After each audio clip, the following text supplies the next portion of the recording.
and welcome to episode number 78, Gar, of Gar Borras' Time Machine. And today, Gar, I got to share with the folks, give credit where credit is due. This was all your idea. Initially, I had suggested that we do an episode on Charlie Brown's Valentine's Day special, and I'm sure we will do that down the line. But Gar told me, hey, why don't we, in the history of the show, we've never done like a Valentine's special. So we're going to be talking all about Valentines, and this was a real fun show to do as far as doing the research for it, Gar, because, I mean, I found out stuff that I didn't even know. So let's get right into it now. When we bring up Valentine, let's just go throughout your lifetime. What immediately comes to mind? What are some memories? Memories of back in the 60s when I was a kid. Yeah. Because at that time, you're just a kid. You're just learning about all of this stuff. Yeah. You know what I mean? It's kind of a new thing to you. But I remember at the time, it was really common for women to complain about their men, about what how lacking men are capable of fulfilling what women want on a day like that. You know what I mean? Yeah. It it was just one of those things where,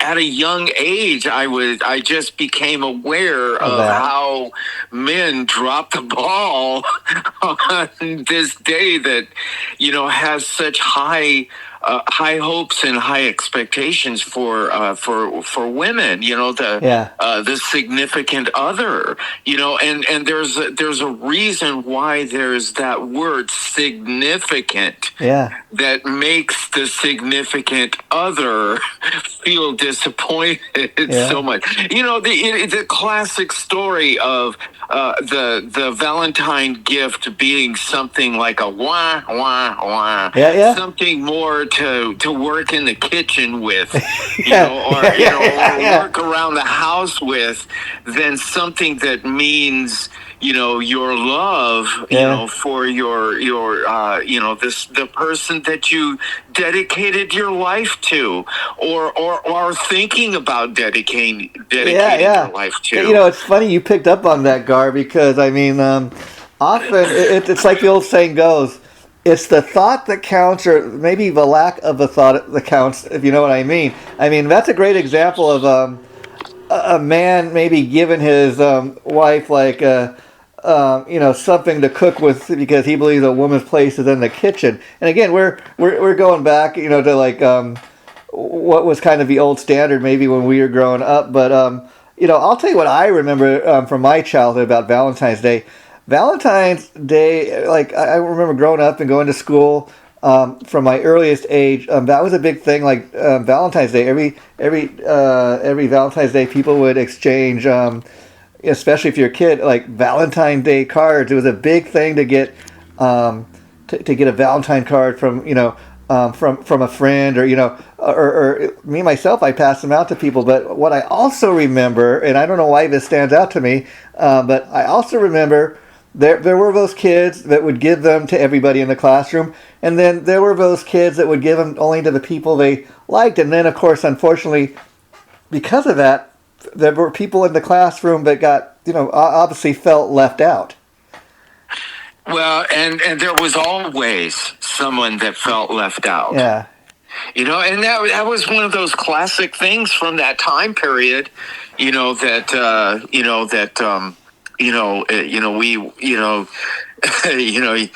unfortunately, there's always, it's like when boys are playing sports, there's always that last kid that nobody wants, that somebody has to just relinquish and pick. That's another thing. There's always going to be that. I don't think, I think that's embedded in society. There's always going to be, that. But, for me, that childhood thing of exchanging, introduced me to those candied hearts. Sure. That like be mine, and it would say these things on it and everything. And I just remember that as a child because just alluding to what I was saying earlier, as a child you're learning about all of this stuff is new to you, and you're learning about the meaning behind it and everything like that. And just like what you were talking about, there's some people that just wind up giving them to everybody. You know what I mean? But then there are other people that give it to somebody that really is, even as children, because there were children, elementary school age, that would wind up developing crushes on another boy. And I remember, as a elementary school boy, having, different girls having crushes on me, and and things like that. And when you're, those candied hearts. I just remember, my reaction receiving it, was that question mark. Is this from somebody that's just giving, or is it this from somebody that, really has some feelings for me? Those are the things that's going through my mind, at that time, and me saying this, I guarantee you there are other people that listen. Oh, sure. Those are the same things going through their mind because they're learning about it in the same kind of way that I did, mentally digesting it for the first time. But I just remember those candies were awful. And it's funny. Awful. It's funny the things we remember. But the meaning behind them was what made them special, not the candy itself. The candy itself was awful. And it's funny what our first impressions of these things are when we're, and when you're a child growing up very young, these are your first impressions, and oftentimes it will leave a lasting impression on you. I mean, Gar, I dare ask that, when you were a young adolescent, like I once was myself, if initially you even knew what Valentine's Day was about, or did you just think initially, like myself and most kids, it's just about exchanging cards with people? I mean, and again, for people who receive the cards, you feel very special maybe, and then the ones that don't even get a card, it's like, oh, what's wrong with me? And I tell you, I really felt for those kids. Yes, because I really feel very fortunate that I wasn't one of those kids, and we all should have empathy for that kid, because those are kids that wind up growing up with having emotional problems, because those are the kind of things that have effects on developing emotional problems and things of that nature, and it's just one of those acknowledgments of the mean-spiritedness of mankind, and it really comes out in kids. Because kids, kids are such basic slates at that time. They don't know, about, I shouldn't do this. I might hurt somebody's feelings. They don't. Those things haven't been developed yet. And so emotions that are expressed are much more honest. And much more, unfiltered, and all of those kind of things, and I just remember quite a few instances as a child of witnessing children ganging up on another kid and being mean to them, and just literally saying horrifically bad things to that one child, and just ganging up on them, and witnessing that, and it's just a horrifically bad example of our society and human beings and what we're capable of. I know we're getting a little bit off topic, and I don't really want to go down that road. But the truth of the matter is when somebody it doesn't receive something, that is society ganging up on that child. Oh, sure. And not even knowing it. They're doing it. Yeah.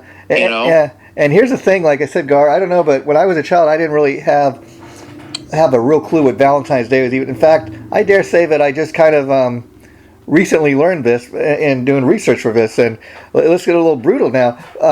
Saint Valentine's Day, Gar, I don't know if you are aware of this, which is known by most people as Valentine's Day, is celebrated on February 14th every year. The day is associated with the exchange of, get this, cards, flowers, chocolates, and gifts, which we're going to really get into how this all started throughout the episode, with loved ones, particularly romantic loved ones. But that's not always the case. Some people may not have a romantic person in their life, so maybe you spend it with a special friend or a family member. It just kind of depends, you know? Well, and over the years, then Valentine's Day was, developed for those people, and that became kind of a thing. The day before Valentine's Day, people that don't have a significant other, and it's mostly directed towards females. Yeah. That don't have a significant other, that they can choose to spend that day with friends. Yeah. Oh, interesting. Other than a significant other, which is designated for the day after, which would be February 14th. And I that's interesting. I never had heard that. See, we learned something new just doing this episode today. And Gar, I do remember, when I didn't have anybody in my life, and kind of feeling like, oh, why does everybody else have somebody but me? But what I found in my life is, when the time is right, it'll happen. Just got to be patient and wait for your one true love, as they say, because it'll hopefully for everybody it'll happen. Yeah, and just getting back to childhood and exchanging these, it was a really interesting time, because you're so young and boys and girls, they know about kissing because they see the adults and they see movies and all of that kind of stuff. And then even in cartoons, they have, things about kissing and all of that stuff is new. And I just remember as a child, the amazing feelings that you have when you have feelings for someone else. Yeah, I mean, you know what I mean? The amazing feeling of especially when it's new. You know what I mean? Because you're, when it's new, you're so excited, about that this is actually happening and, all of that stuff. But I just remember, by the time I was a kid in the 60s, there were, the classic was those candied hearts. Oh, sure. I mean, that was the classic. That was the mainstay at that time. But then there were also, the introduction of cards. And I remember receiving Valentine's Day cards from other kids and I think, if I remember correctly, I remember so much. Yeah. I'm one of those weird, adults that remember so much from a long time ago, but I don't remember everything. You know what I mean? And, so there are, a lot of things that I do remember from that time very clearly. Maybe, Garbo, and it was just the exchanging of gifts and the feelings that you were having for the first time when those exchanges were happening. It was really an experience. It was really special. It's special because you're a kid and it's the first time. Yeah, it's funny, Gar, as I look back at the top of this episode today, it's interesting because when we're kids, like you say, that's when you start exchanging these Valentine's Day cards. It becomes a ritual all through childhood, growing up. Every year, Valentine's Day, it's like go to school and you're gonna get exchange Valentine's Day card. Now, the older we get, we stop doing that. And what I mean is, like you said, maybe you get a significant other, you marry that special somebody. It's not so much about giving them a card every year. It's more about the gift. And like you said, if the gift is good enough, or you put a little more thought into the gift, it's a little more than just giving somebody a card. So from childhood to adulthood, I mean, that changes. Well, yes, and kind of, touching back on what we, what I brought up when we started this. Yeah.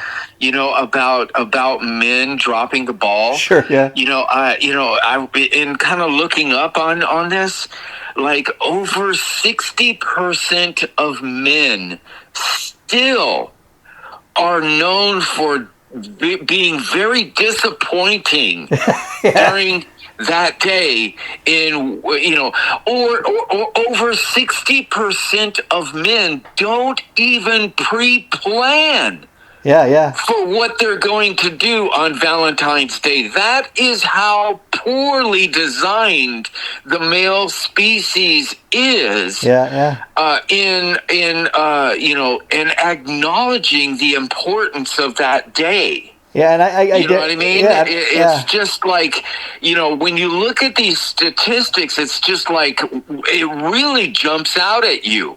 I think it's like about 64% of men are disappointing, even today. Yeah, wow. And that is how bad we are poorly designed for this day. And Gar, I dare ask you this. I wonder, to most women, if you polled them, what would be worse, getting an awful Valentine's gift or maybe not getting any at all, where the guy just totally forgets about getting you anything, or even you don't even get a happy Valentine's Day for a simple fact they're not even aware of what the day is? or like kind of really solidifying what you're saying. Yeah. What would you rather have? Both choices are bad. That horrible gift, about that to be used about working around the house. Yeah. Or the day being forgotten in the first place. Yeah. Which would you rather have? They're both bad. Yeah. They're both really bad. And then, you know what I mean? And that's, it's just, it really, it has to, there are no two people that are exactly alike. We are all different, just like fingerprints. Oh, sure. And not all people are guilty of things to the same degree. No. You know what I mean? But that's a statistic that really jumps out at you, that really points that there is a DNA quotient to that problem. You know what I mean? Sure. There is something in the male DNA that just for some reason, because the statistic is too high for it to be intentional. You see what I'm saying? I'm not making excuses for men that drop the ball. It's just the case. But you really have to look at that statistic, and it really kind of screams out to you that it points towards DNA. Yeah. Now, Gar, here's another fun fact I learned. It said Christian Saint Valentine's. The holiday is named after Saint Valentine, a priest who was executed by the Roman Emperor Claudius II on February 14th, 21 A.D. Because, Gar, get this, he secretly married Christian couples against the emperor's orders. So that's how he became representing love. Yes. So see, we learned something here. That's why when you came up with this idea and I'm coming across all this stuff, I thought, wow, okay. Now, so that's why we celebrate. Well, and when you think about it, he paid the ultimate price for love. His life. Yeah. Yes, that is the ultimate price. Yeah. There is nothing that any human being owns that is more valuable than your life. Yeah, and I guess maybe the Roman emperor was against people being in love, maybe because he was all alone. Maybe he had nobody. Maybe if I don't have anybody, nobody else is going to. It's so long ago that, Who knows? Who knows? How do you even find out? Yeah, is there any documented thing that we can research to find that out? Because curious minds definitely would want to know about something like that. Oh, sure. And now, Gar, this is some more fun stuff here.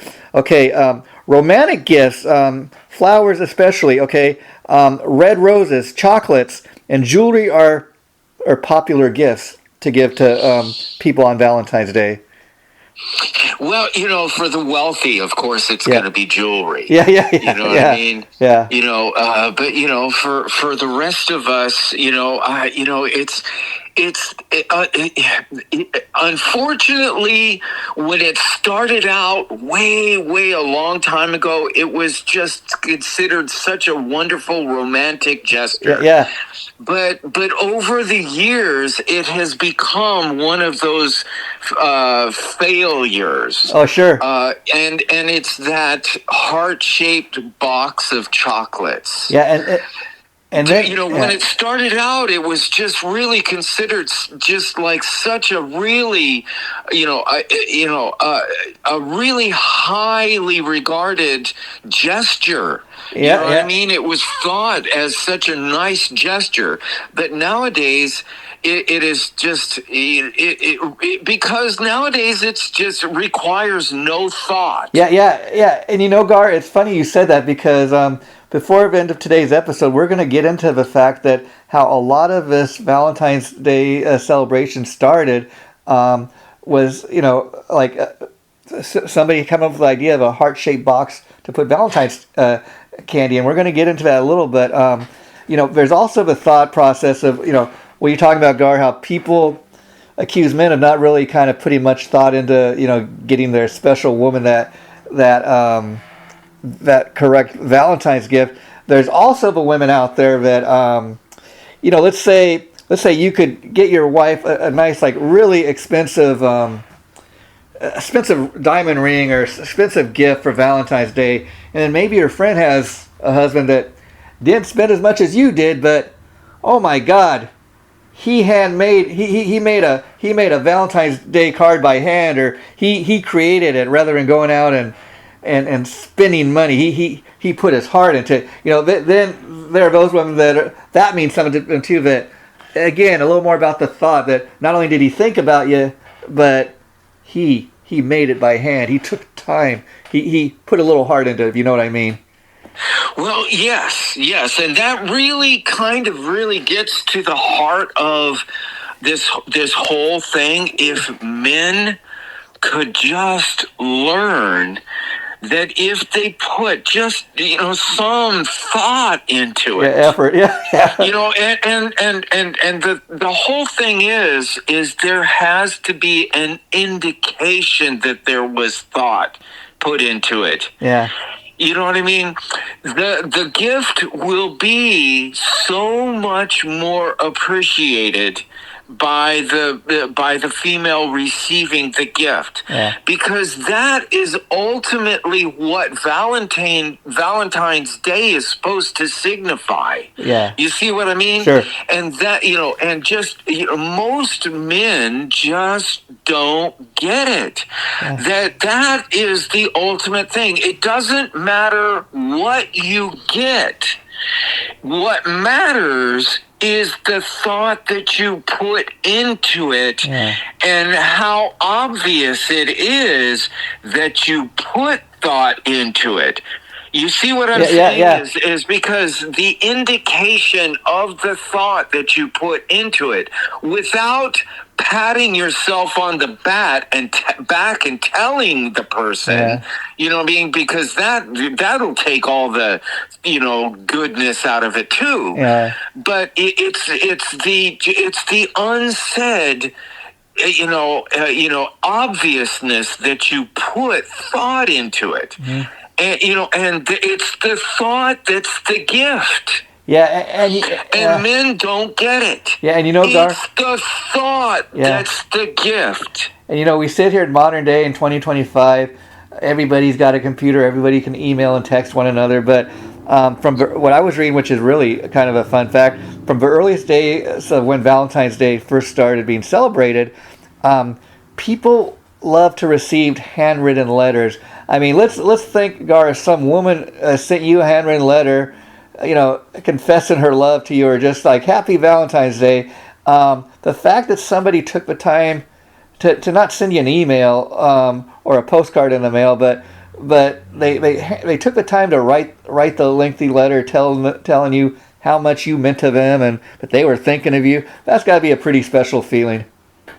And those type of acts and gestures, we're in a time where doing those type of gestures are starting to change. And those are analog gestures that are kind of starting to fade because we're transitioning into the digital world. Sure. We're still in the middle of that transition. Right now as we speak. But it's what my point is just a recognition of the phenomenon of certain gestures that really were major, significant indicators of your love for another person. Those gestures are changing, and the new generations are in the process right now of figuring out how their gestures, their generations that decide what their gestures are going to be, and their society just deciding, what is the appropriate gestures. And how many of us have had the older generation tell us about stories about all these love letters they say from their special somebody throughout their life. Some cases a person may no longer be here, so it's like a memory to hold on to. Oh, wow, look at all these beautiful words they thought when they wrote about me. And, man, I'll have these letters for the rest of my life. And people hold on to stuff like that for those very reasons, maybe because the person's no longer here. And even if they are, it's a reminder, because maybe when you get older, you're not as romantic as you once were, but you have that, you have these letters you save to kind of remind you of, oh, that's he used to be romantic. Well, and see, when I had the luxury of actually kind of looking into this, you kind of know we're chuckling because you know what I'm talking about. But you find out about things, say the first Valentine or Valentine's letter ever written, was dates all the way back to the 1400s. You know what I mean? And what, think about that, just that in its own, it's the actual gesture that made that so significant that we talk about it today as the first of it, the first known of it. You know what I mean? It has historical significance now. You know what I mean? Sure. And so when the person wrote that letter, do you think that person that wrote that letter was thinking about the future historic significance of that letter? No.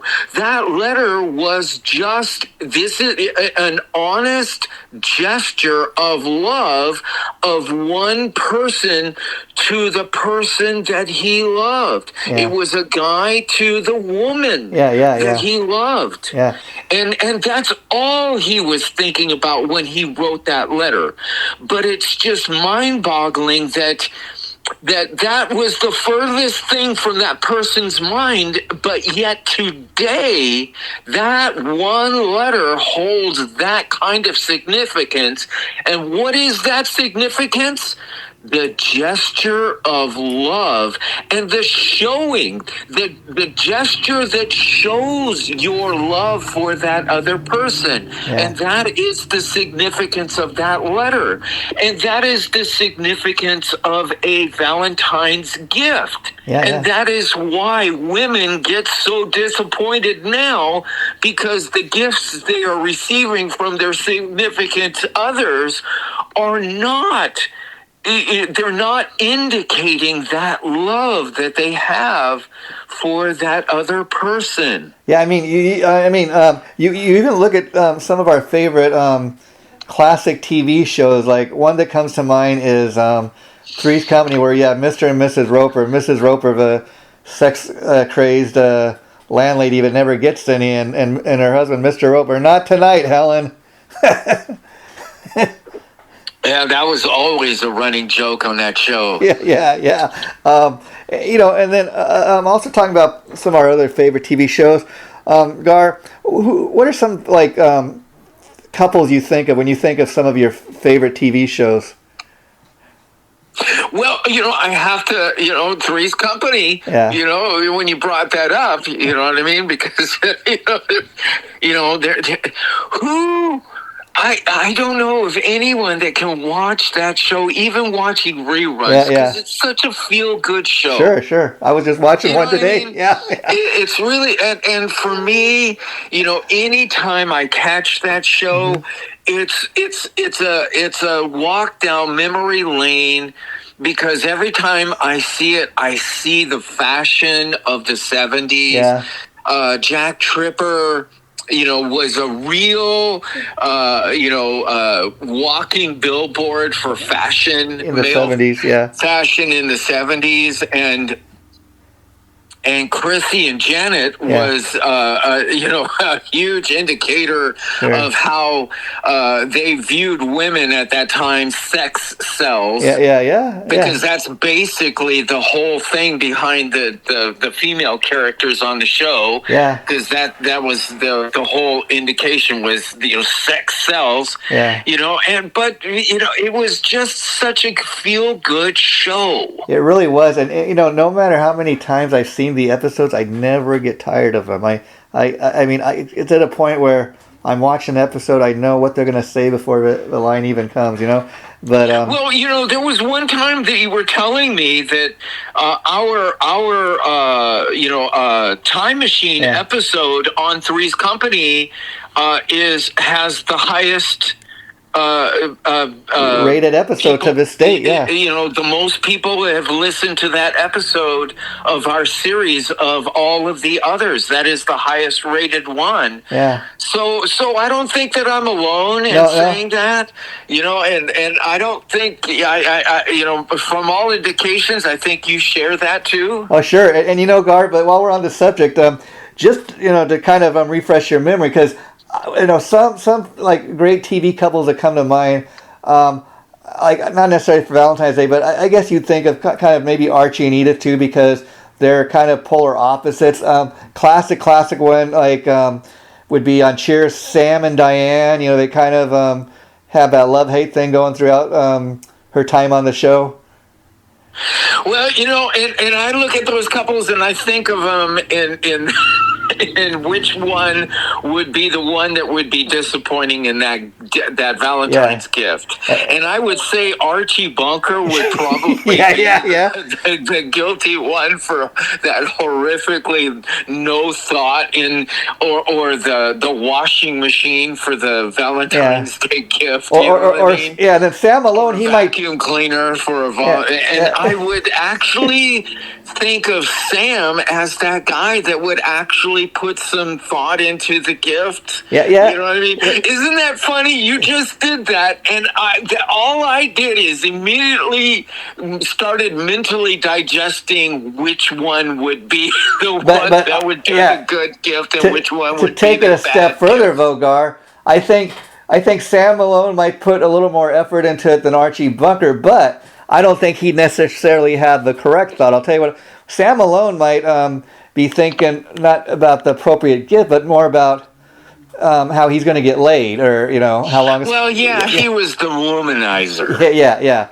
but and then then like on happy days you obviously had Mr. and Mrs. C. You had Joni and Chachi. These were kind of super couples. On Friends, you had Rachel and Ross. Another one that comes to mind from Cheers would be Dr. Fraser Crane and his dragon lady wife Lilith Stern and Crane. Well, classic couples. Yeah.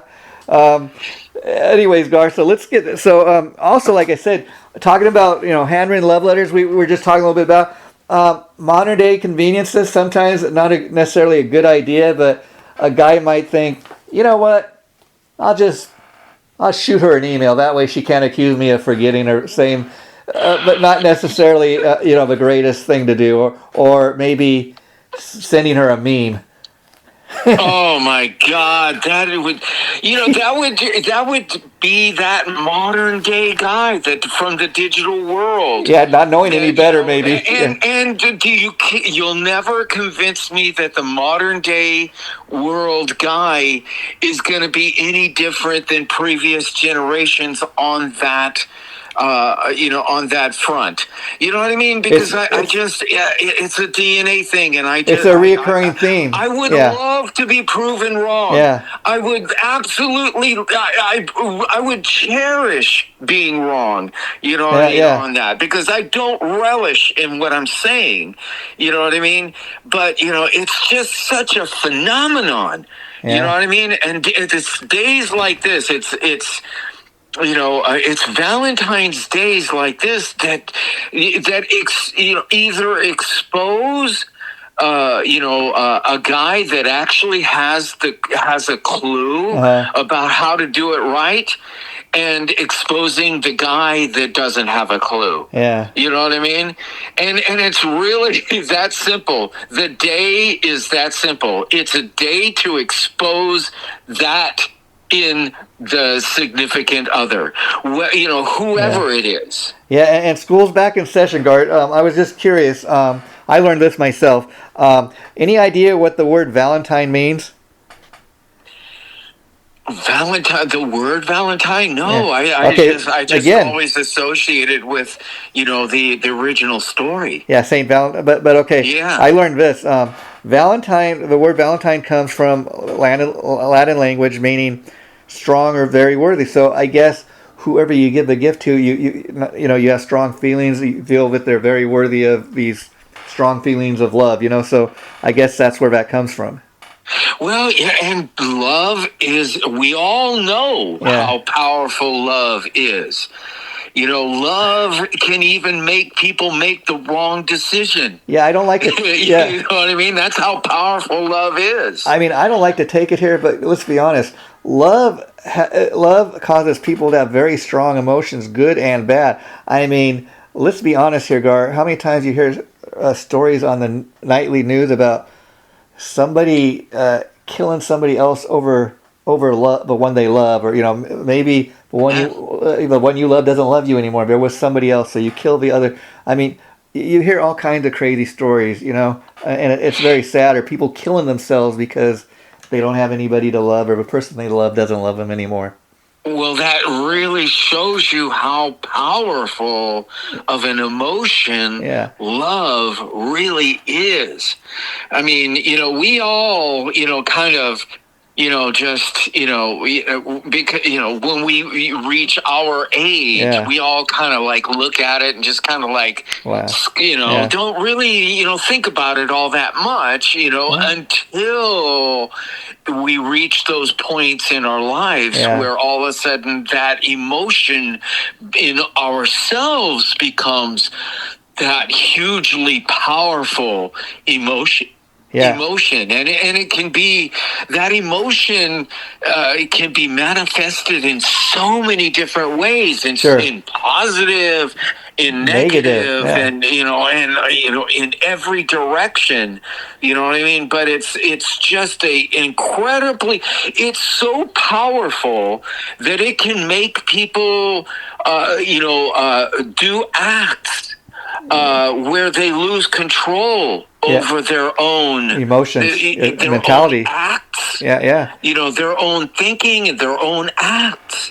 It can be that powerful. And I think everybody, unless you're a sociopath, everybody that is not a sociopath, experiences the power of love. Yeah. You know what I mean? Because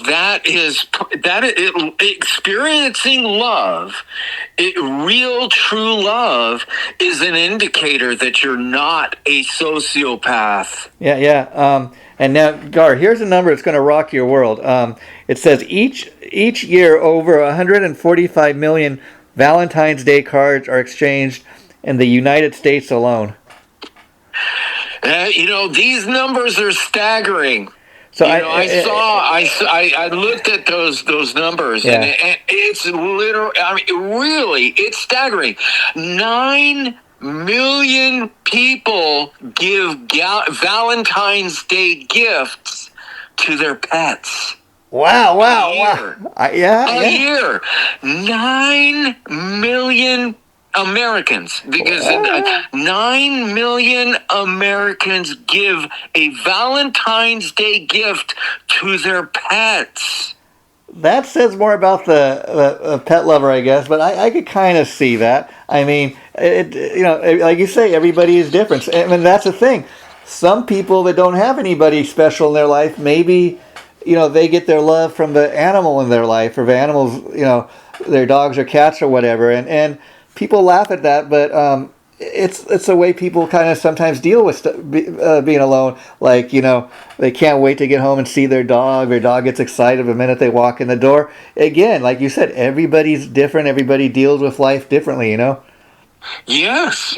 Some people, it's just an act that they just want to show to the others that they love, and it's the act that they want to do, and it's the act that gives that giver that endorphin boost. You know what I mean? That's such a big part of Valentine's Day. And people may laugh when I say this, Gar, because I got 3 dogs myself that I love, and people may laugh, but believe it or not, dogs can understand certain things. Like I say certain things to my dogs, like, "Do you want to go bye-bye?" They know that means they're going to get ready to go on a walk, or they'll see me walking to where I keep the leashes, and their tails start wagging. They know right away, So again, it's people's way of okay, that's who I have in my life. Or, see, these dogs, they're not people, but yeah, they care. And but then again, take that same scenario and change it into a cat. Yeah, cats are more.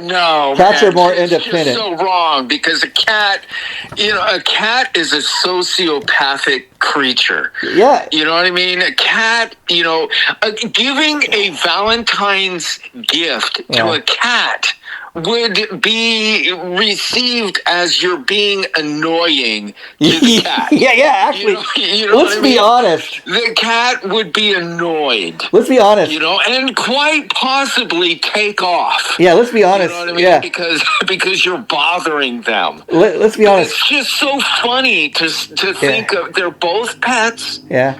But just the uncanny difference between how giving those pets that gift, how different the reaction, and how funny to think about that difference, because it's so real. Yeah, it's funny you bring that up. That's been my experience, that typically cats come around home for one reason and one reason alone.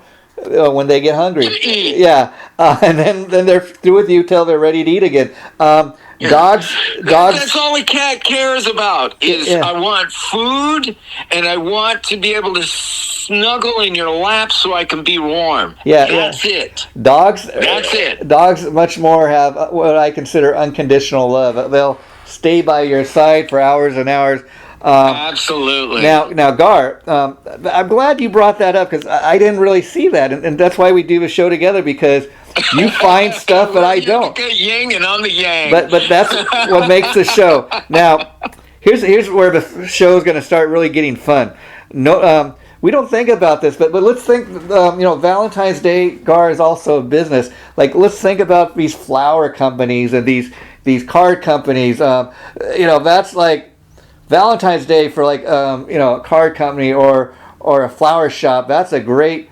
That's one of those. That's busy season. That's one of those business days, and it comes once a year. But when it comes, that's the market for those places. But this is fun because it said notable brands and companies that celebrate Valentine's Day. Okay, one that I was reading up on, Hallmark. Hallmark is one card company most people associate with Valentine's Day for obvious reasons. And now, in addition to Valentine's Day cards, each year people tune in to get this, Gar, the Hallmark cable channel to experience the annual Valentine's Day movie marathon. Well, I think they hit on something that really is for a being able to capitalize. Yeah. And I don't mean that in making fun or discounting the significance of Valentine's Day, but if you're going to see the key to longevity is always coming up with something new. Yeah. To give people a reason to still keep tuning in. And think about that, Valentine's Day.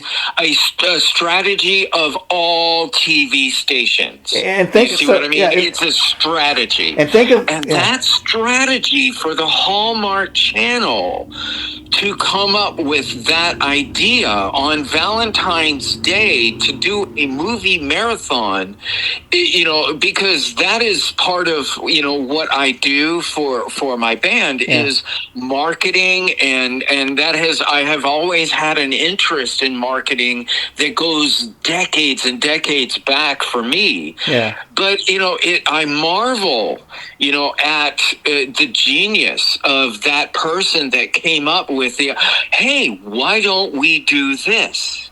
Yeah. You know what I mean? Yeah.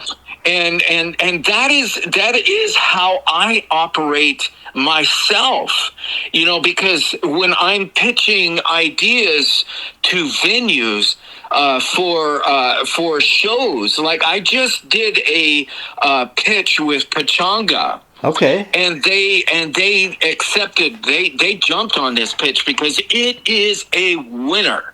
You know what I mean? And that idea for that pitch that I did with Pachanga, that they just jumped on, was born in the same exact way. Wow. You see what I'm saying? Yeah.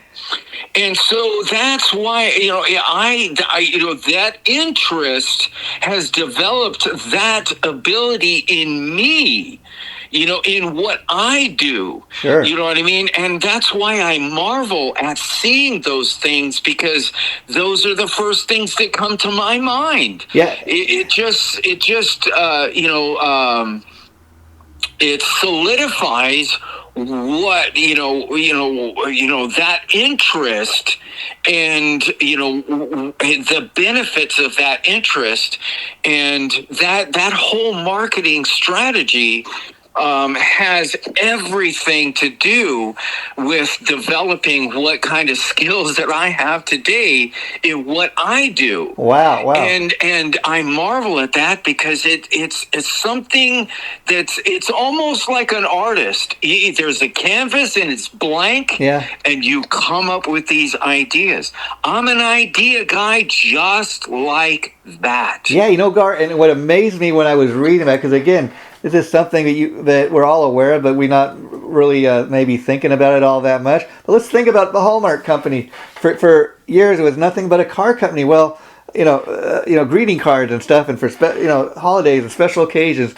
Probably one of the most successful greeting card companies. But went from being just a greeting card company, now they're in the movie business. Now they own their own channel, and in addition to having like Valentine's Day movie marathon, think how much what their ratings must be for Valentine's Day. But I also know they put out great Christmas movies. They do something similar at Christmas. So that's another thing. People, hey, at Christmas time, let's watch those great classic Hallmark Christmas movies. So they went from just being a greeting card company. Now they're in the movie business as well.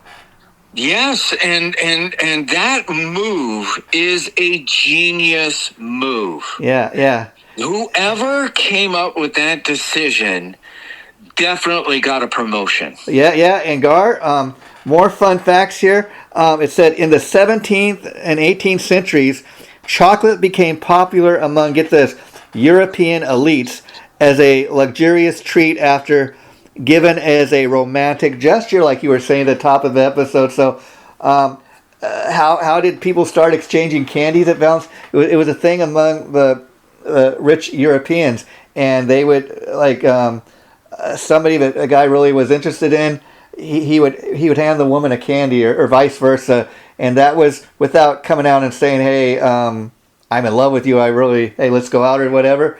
That's kind of a gesture, like you said, to, hey, I'm interested, and then you would see how they would respond. But that's how the exchanging of candy first started. Well, and then you have people that see that phenomenon and are visionaries, just like we were just talking about, which is a big part of what I do. Yeah. And it's, I always marvel at visionaries. And another visionary was Richard Cadbury. I'm glad you're getting to that. I was going to bring that up next. Because he saw that trend that you were just talking about, and saw this. Oh man! And he came up with the idea and invented the candy box, a heart-shaped box, to be specific. Yeah. That and that's why I was saying, when the candy boxes and the heart-shaped boxes, when it first was introduced, it was really a huge indicator of the significance of that day. And those candy boxes, were so appreciated by women, at that time, and it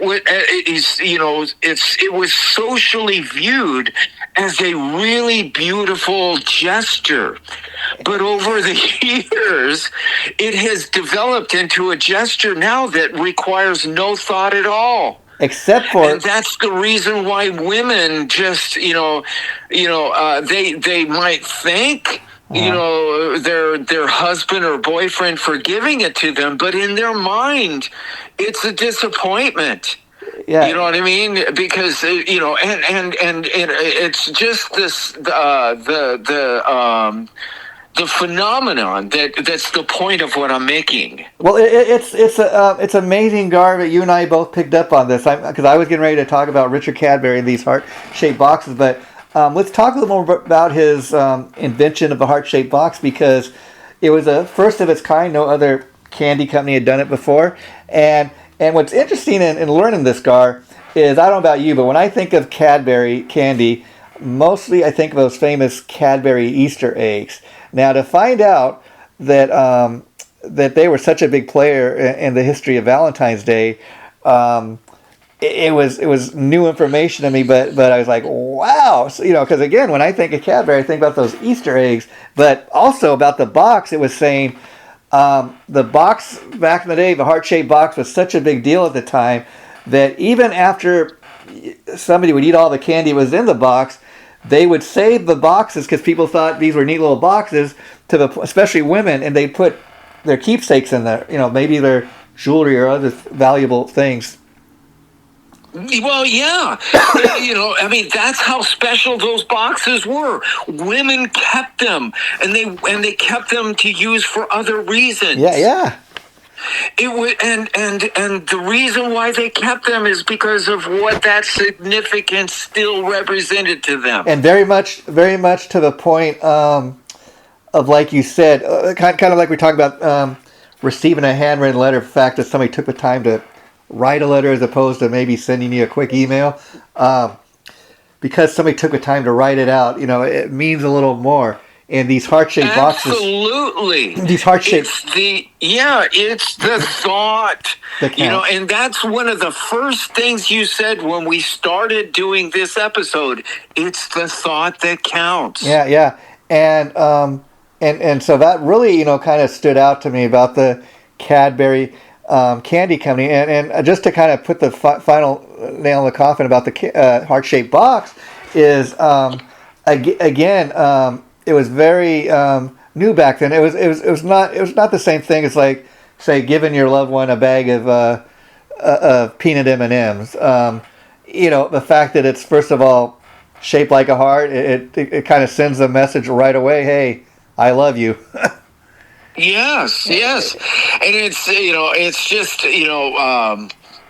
I think it's a natural progression for that to happen, where originally when it started out, it was such a huge, significant indicator of love. Yeah. And over the years, it's considered the opposite of that. It's the most huge indicator of lack of thought into your love, for your significant other, and that phenomenon is a natural, and there will be things that are indicators now that mean a lot. Oh, sure. That in the future quite possibly could evolve into the same thing, eventually becoming that huge indicator of lack of thought.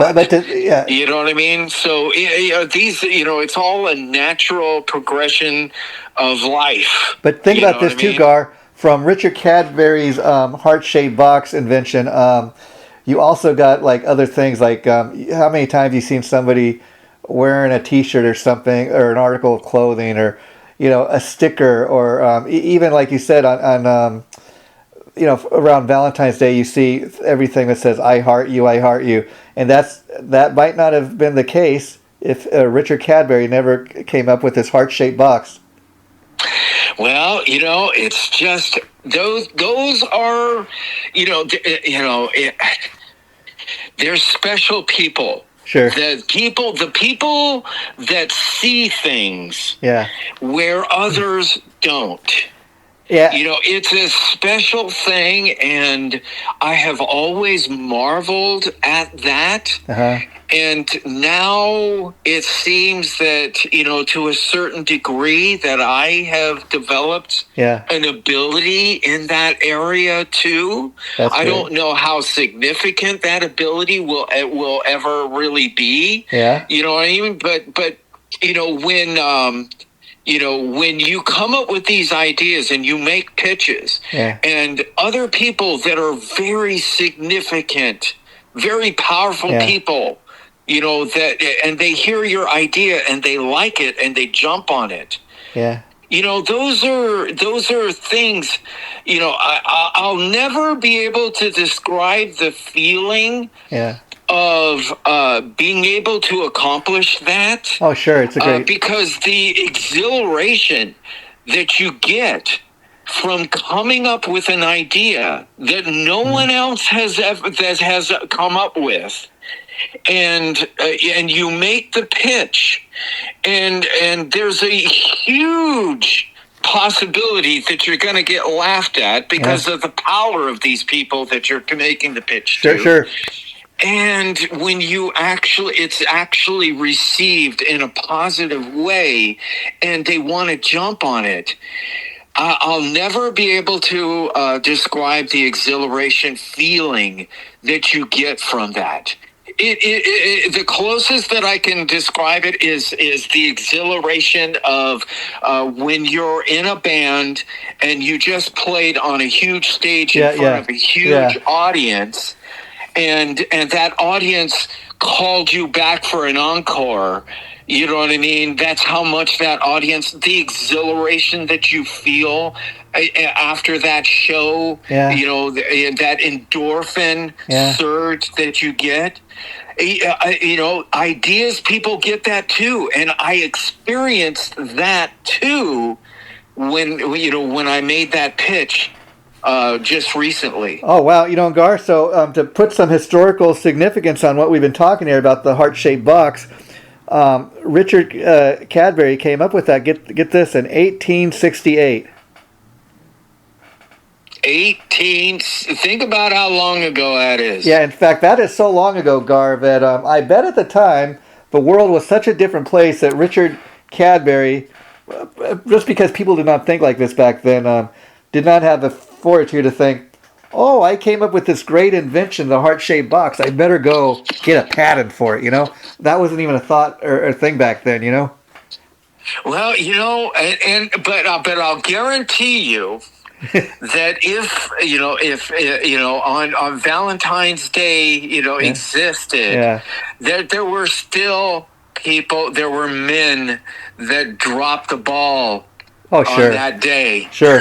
You know what I mean? Yeah. That is something that was going on just as much back then as it goes on now. And I hope I'm not beating a dead horse, by bringing that up too much. No. You know what I mean? Because I hope I'm not doing that. That's not my intention. No. So Gar, again, another fun fact about the Cadbury Candy Company. It was founded in 1824 by John Cadbury in Birmingham, England. But here's a fun fact for you, Gar. Initially, the company was known as a tea and coffee company. By the 1860s, the Cadbury Company had shifted its focus, becoming a global leader in the chocolate candy business. In 1905, the company introduced the first Cadbury Dairy Milk Chocolate bar, which went on to become one of the world's best-selling chocolate bars. Yes. Yeah. And that name, has such a huge significance in the candy market that dates all the way back to 1868. And it just tells you the significance of the power of that love. Person's achievements. Yeah. Oh, yeah. I mean, that we still are talking about his achievements today. I mean, Gar, I was looking some of his stuff up just last night in preparation for today's show, and man, as I was researching this stuff, I said, "Wow, Gar had a great idea, Valentine's Day special." Yeah, and not even able to touch on everything. I mean, I hear future episodes. There's so much we're not touching on. Oh, here's one of those. Yeah. On an average, how many marriage proposals are there on every Valentine's Day? Oh, it's got to be in the millions, billions. No, but 220,000. We're just talking about in the United States. Oh, sure. 220,000 marriage proposals occur every year on Valentine's Day. I wonder how many people get married on Valentine's Day. That's a common thing I know too. Oh my God, yes. I mean, that's immediately when you say that, I visualize that marriage, the theme being pink. Yeah. And Gar, how much do you want to bet somebody like planning to get married on Valentine's Day probably will be told, well, because it's going to be a Valentine's Day wedding, you got to charge a little more. It's a business, let's be honest, Well, that's Valentine's Day would not exist had it not been for capitalism. Yeah. And it's also a reminder. Currently, like, you walk in any type of grocery store or drugstore or something, Target or Walmart today, and you will see they have a display of Valentine's Day, candy. And so even if you're that man that may not remember, if you walk in this, Valentine's Day, that must be coming up. Hint, look on your calendar. Maybe buy that special somebody something. But here's another fun thing. It said, this is what we talked about too at the top of the show. Heart-shaped gifts, Gar, have become a universal love symbol in large part because many people have the belief that there's a biological connection, because many people do believe that the heart is the center of emotion, making it the ultimate symbol of love. Isn't it true that when you feel the ultimate feelings of love that as a human being, don't you feel it in your heart? Yeah, I really did. And when you feel that feeling of disappointment when somebody disappoints you, don't you feel that in the same place? Sure do. So, I don't know if it's in my head, because maybe it's because it's been told to me. I've been somewhat not intentionally brainwashed by this. That it's all manifested in my brain. Sure, but I don't know about that. But I just know that my brain seems to feel that it's coming from my heart. I'm with you there, buddy. And here's another fun fact. It said, in regards to giving flowers on Valentine's Day, it's because of the fact that different flowers have different meanings. For example, Gar, red roses symbolize real deep love. Pink roses express admiration. So you give somebody a pink rose, maybe you're not deeply in love, but hey, I have special feelings for you. And then, of course, or maybe you're trying to spur something. By giving or you're afraid that rose. Maybe you don't want to give a red. Them know, hey, I have feelings for you, and see how they respond. Yes. And then white rose, interestingly enough, expresses purity. And then it says other popular candies, Gar, associated with Valentine's Day include Reese's Peanut Butter Hearts and Hershey Kisses. Hershey Kisses were first introduced, get this, Gar, this is how far back this goes, 1907. Wow. And to wrap it up, throughout the year, one of the things, like I love Reese's Peanut Butter Cups, who doesn't, right? But if you ever notice that Reese's is a one company, and maybe Hershey too, like a seasonal candy, like you see not only like Reese's Peanut Butter Hearts for Valentine's Day, you'll see at Christmas time, peanut butter Christmas trees. They even have like football season, Reese's Peanut Butter footballs, pumpkins. So it's another fun thing. It's a business and it's a way to make money. But throughout the whole entire year, they got different holidays, and so that's kind of where the candy business has gone. Yeah. Now, here's another one. There was an insanely popular website that debuted on Valentine's Day. Do you know what that is? Do not have a clue. YouTube. Wow, we would have known. YouTube debuted on Valentine's Day in 2005. Oh, okay, interesting. Isn't that trippy? Trippy, since 2005, YouTube's been around. Yeah. Jersey Shore. Remember that? Oh, sure. When I ran across this one, I thought this was interesting. The guys, all those, when you say the name Jersey Shore, you immediately picture those guys because they all look very similar in the looks and everything like that. But those guys used to refer to a girl that was a great catch. Yeah. A girl that stood above the others. Yeah. The rarest of roses. Wow. And I want to adopt that.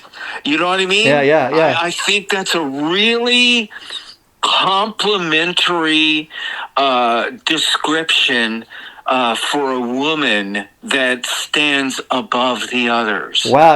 And Gar, finally wrap this up for today because we covered a lot of ground here. More than I think either of us even anticipated we would. But I was just kind of thinking as you brought up YouTube, probably another modern thing people do is maybe sending like a video Valentine and posting it up on your YouTube site or sending it to your special somebody, like a YouTube video. Well, I don't think it would, to me, I don't think it would be the most romantic. Yeah. You know what I mean? I mean, I guess you could get creative. It depends on how you do it. Yeah. Really. Yeah. You know what I mean? Because you actually could do it. Yeah. that actually becomes very obvious about how much thought that you put into it. I think it. You know what yeah. I mean? Because if you did that, it would salvage the gesture. I think also. And, you know what I mean? I think it's also like part of it is the delivery. Like maybe you put it out there and the person's not going to wear it. It really comes down as to how you do it. Yeah. And the importance of the actual gesture. But we never really went on to the dark side of Valentine's Day. Well, I think we got a future episode, Gar, because we. What I'm talking about is the St. Valentine's Day Massacre. No, that is definitely a future episode. I mean, we've already in the last 2 episodes, Gar, taken the show in directions we've never gone before. I mean, to be honest, today it was on Valentine's, our first Valentine's special, but talking about the history of Valentine's Day and candies and flowers. Who would have thought we could have had over an hour talking about that? But we did, Gar, and we could have gone longer. And we will on a future episode, but. To let everybody know, next time it's going to be a real fun one too. We're going to do kind of more of a classic episode. We're going to be talking about the original Odd Couple movie starring Walter Matthau and Jack Lemmon. Oh boy, you know what I mean? Well, we'll talk about it then. I'll just say again, I'm already jumping into the episode. I'll control myself. I'll just say it was the precursor to Grumpy Old Men. Absolutely. What better way to transition? Take care, Gar.